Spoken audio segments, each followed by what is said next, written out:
Every night, the creature with the bulging black eyes and skin like white marble would appear in my dreams. No matter what kind of dream or nightmare it was, the abomination would inevitably intrude with its grinning mouth and poisoned words. At first, I didn't know what it wanted with me, but I, quite rightly, assumed it was nothing good. However, I could never have imagined the amount of evil and horror it would bring to my life. Not even in my wildest nightmare. It had no hair on its body. 2 small, reptilian holes marked its nasal passages. Its bone-white arms and legs appeared unnaturally thin and long. Its hands nearly reached down to its knees, reminding me of a circus performer with arm stilts. At the end, it had tapering, dagger-like fingers that cracked with many extra joints. Sharp, bat-like wings slowly beat the air on both sides of its body. They extended far out, dwarfing the creature's body. Its skin seemed like smooth, glistening bone. Its skull had a slightly pointy shape. "Leave me alone!" I screamed. Whenever it appeared, I felt myself awaken somehow, coming to full consciousness while still trapped within the dream state, as if the creature's presence alone caused lucid dreaming. I turned, trying to run away into the rolling green hills surrounding my childhood home. But the creature stood on all sides of me, seemingly able to teleport in an instant in this unreal, disassociated world. Wherever I looked, it would be there, blocking my path with its insane reptilian grin. It would slowly float up and down over the ground, hovering like a buoy dancing in the waves of the ocean. The creature raised its hand, snapping its eerie, sharp fingers together.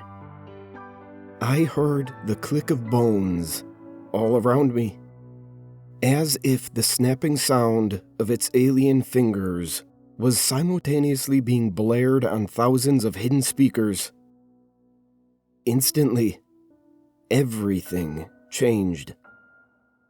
The sunny, blue sky overhead winked out. There was a sound like rushing water, a cacophony of white noise and powerful currents that roared through everything for a couple of seconds. In place of the sky I knew stood a flat expanse of nothingness, the dark purple color of an old bruise.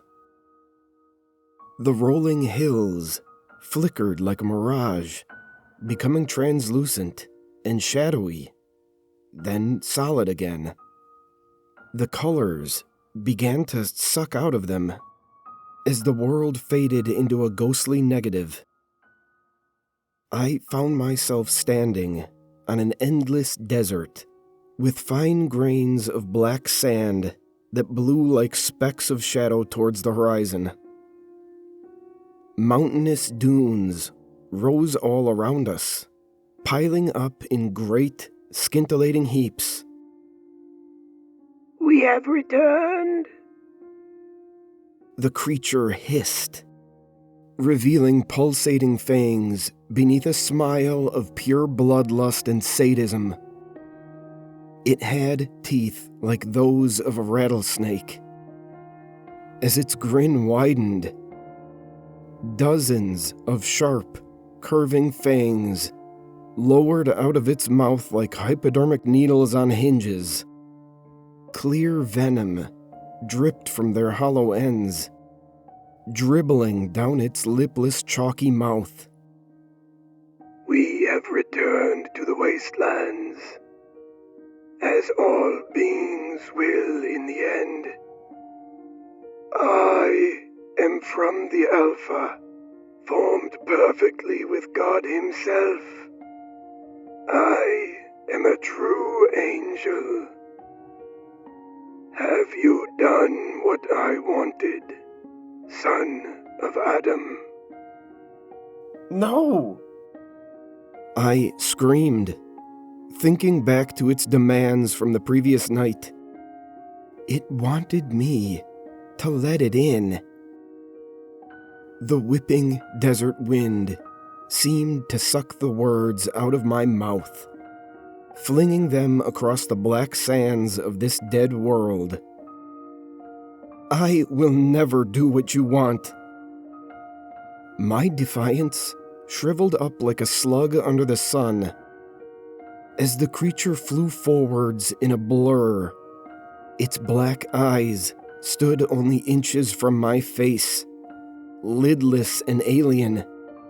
They seemed to take up the entire universe. It felt like looking into the eyes of a venomous snake. I feared the strike would come at any moment. My heart palpitated in my chest, hammering in rapid, thready beats as I looked into the face of hell itself. I remembered when I had first seen the creature. I had thought that trying out occult practices was an interesting idea at the time. I felt a sense of power as I performed the ritual. Reading from the Necronomicon and calling on the Ancient Ones to come and give me knowledge. The next night, the angel had first appeared like the rising patches of a cancer spreading across my mind. I can keep you here for as long as I want. It gurgled, putting one of its razor-sharp fingers on my cheek, directly below my right eye. I whimpered slightly, trying to pull away, but it put its other hand on the back of my skull. Its skin felt like burning ice. It sent waves of repulsion flitting through my body, as if I had plunged my face into the suppurating, dripping sore of some rotten corpse. Do you need more convincing, son of Adam? It asked.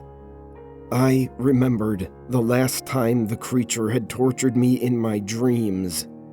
Only 24 hours previously, I had woken up screaming in my bed, covered in blood. The deep gashes on my back, chest, and stomach still hadn't healed. Neither had the burn mark, in the shape of a skeletal, sharp-fingered hand, seared over my heart. Perhaps I have been too kind to you. Perhaps I should start by cutting out your eyes and making you eat them. Would you like that? It cooed the words in a slithery, reptilian voice. I felt drops of its venom dribbling from its open, grinning mouth onto the front of my shirt. They felt burning hot, like drops of lava. "Who are you?" I asked. "Why are you doing this to me?" Its smile evaporated like dew under a blazing summer sun. It scowled at me. Its ragged, ominous wings continued to beat the air in slow, lazy undulations. I am no fool, Patrick. It hissed at me, pulling its scalpel-like finger back from my eye. I don't reveal my name to mortals. Names are powerful things. With a name, you can control the essence of a being. The true name of a being has a deep connection to its soul, and knowing that true name gives the knower great power. However, if you have to call me something, you can call me... The creature looked up at the flat violet void of a sky, its enormous black eyes flashing with intelligence and cunning. You can call me friend. I heard a voice like God shouting from the infinite, empty sky above. It boomed through the dream world. The creature's face contorted into a shriek of rage and fury as the words echoed through my soul. "Wake up," someone said, shaking my shoulder. "You're having another nightmare. Hey, bud, can you hear me?" I jumped up in bed, sweating heavily, my eyes wild and rolling. I saw light streaming in from the hallway through my open door. My roommate, Tommy, stood next to my bed, his fat, round moon face looking down on me in concern. "Oh God, Tommy," I said, almost weeping in joy. Thank God, you took me out of there." I shook my head, nearly frantic with relief. "I'm never going to sleep again. That thing is never going to trap me again." Tommy took a step back, his face showing concern. He had big brown eyes like those of a cow. They gazed at me with confusion and discomfort. I don't know what's going on here, but I'm gonna..." Tommy started to say, backpedaling slowly away from me as if I were a ticking time bomb ready to explode. I jumped out of bed, wearing only my boxers. "Look," I said, pointing at my chest. I showed him the slash marks and the burnt outline of a demonic hand tattooed over my heart. "What the hell, bro?" Tommy said, taking a good look at the marks. "How does something like that even happen? I hope it's not some weird BDSM shit." He glanced over his shoulder at the door, as if trying to reassure himself that he still had a path to escape the raving lunatic standing in front of him.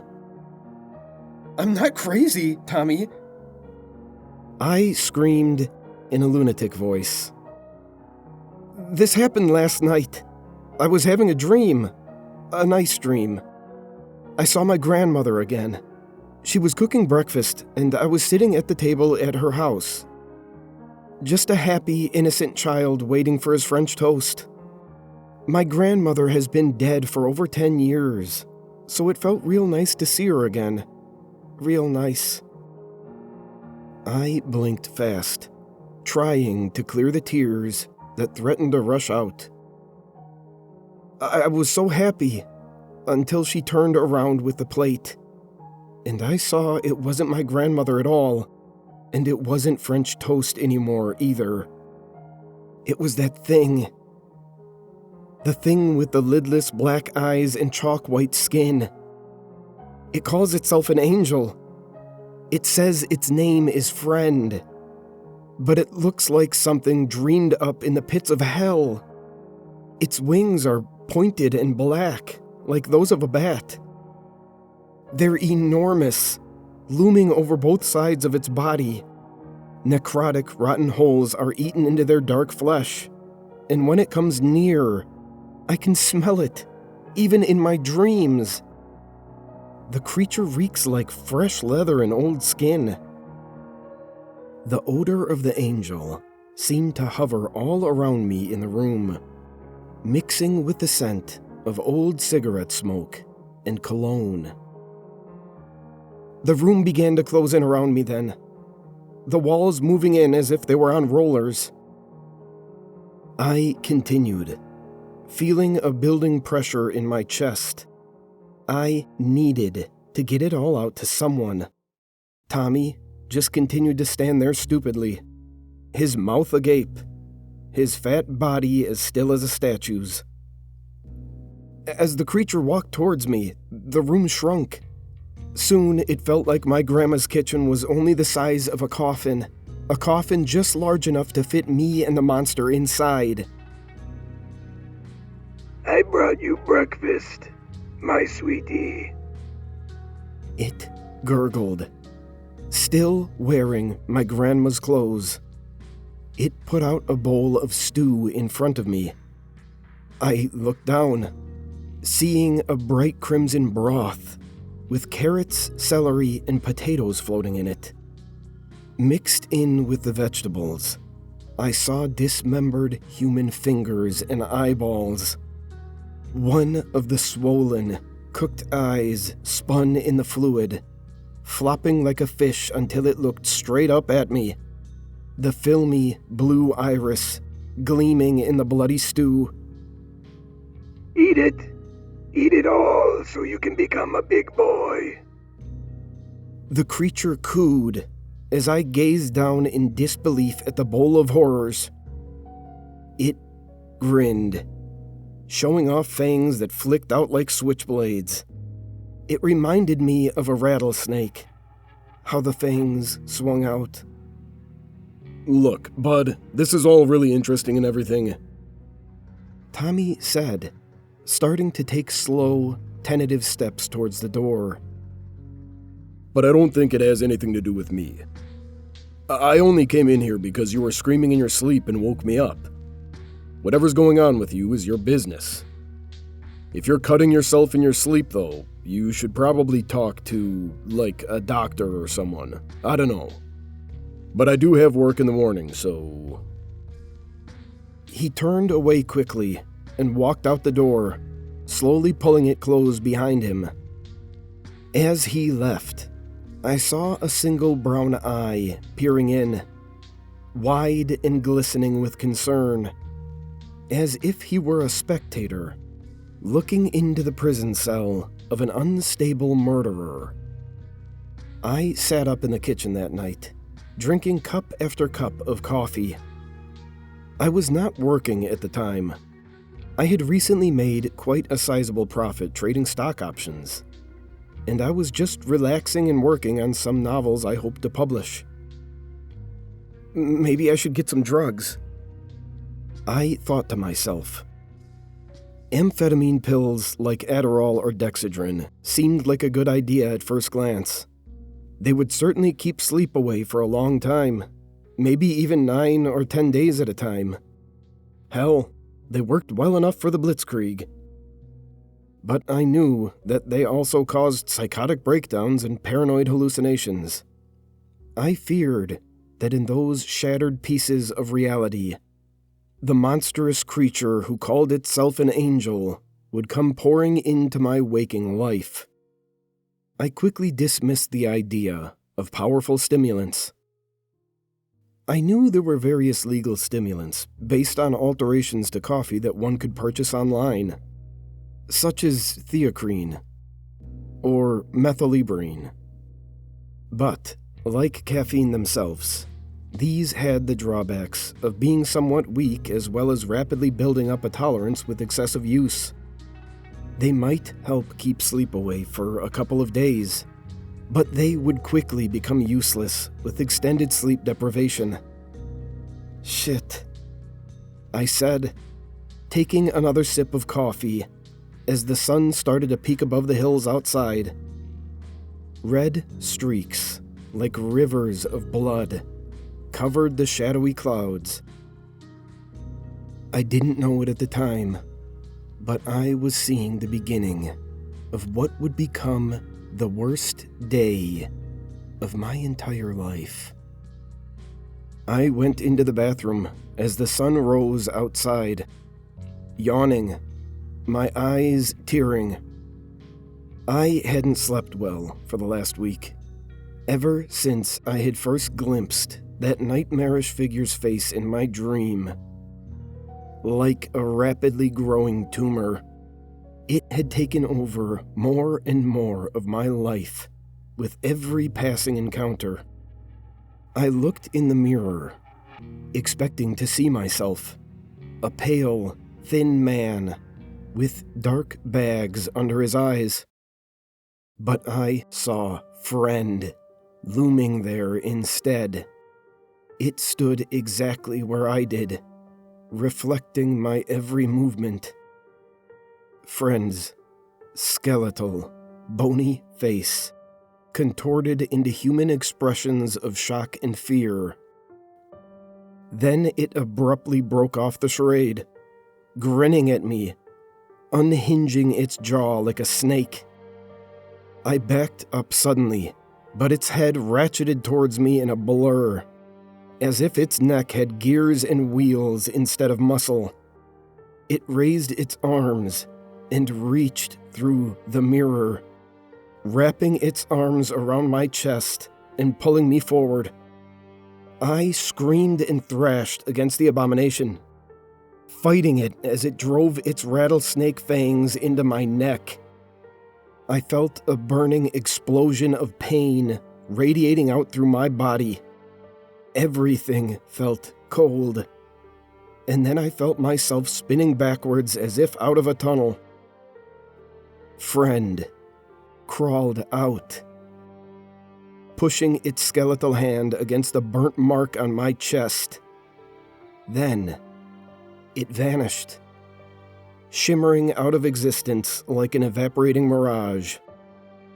I was pushed backwards into the dark pits of my mind, but I could still see through my eyes as Friend took over my body. Friend looked in the mirror. In a strange, split way, both of us saw out the same pair of eyes. My true reflection had returned. An insane, sadistic smile broke out across my lips. It was an expression I had never imagined seeing on my own face. In the prison of my mind, I screamed, but the angel had all the power now. I watched helplessly as it dressed my body and grabbed the pistol and car keys from my bedroom. I tried to fight it with every ounce of my being, but it felt like a toddler fighting a professional boxer. Friend easily pushed me back down as it walked confidently out into a beautiful, sunny day, showing off its new body proudly. I beat and fought as Freddy drove through my town in my car, the pistol gripped firmly in my hand, the knuckles white with tension. When I saw Friend pull into my parents' house, I shuddered. A freezing sensation seemed to come over me.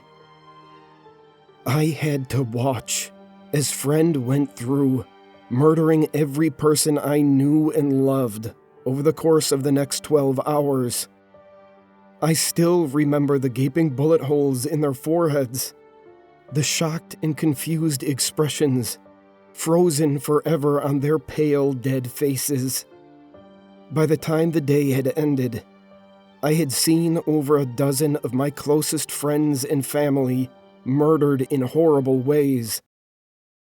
The police and media were all over the area by now, and though Friend was savvy enough to get us out of there without getting caught, he abandoned my body as the sun started to set. I found myself standing in the middle of the deep woods, far off any trail, watching the darkness close in like a descending curtain. The crickets hummed their musical tune all around me. My mind felt shattered, seeing these final moments of beauty after such scarring visions. I know the cops are looking for me, and that I have nothing to go back to now. Friend took everything from me. I have the pistol here. It seems to glare up at me. The angel has left me all alone for the last act. Whatever that thing that calls itself friend is, I think it feeds off of the suffering and death it causes. It shatters people's lives and then flees, grinning like a blood fiend at a fatal car wreck. I just wanted someone to know the truth before the end, though, even if it's only one other person who reads this. I never intended to hurt anyone. It was all the fault of that thing. The creature with the rotted wings and the black, lidless eyes.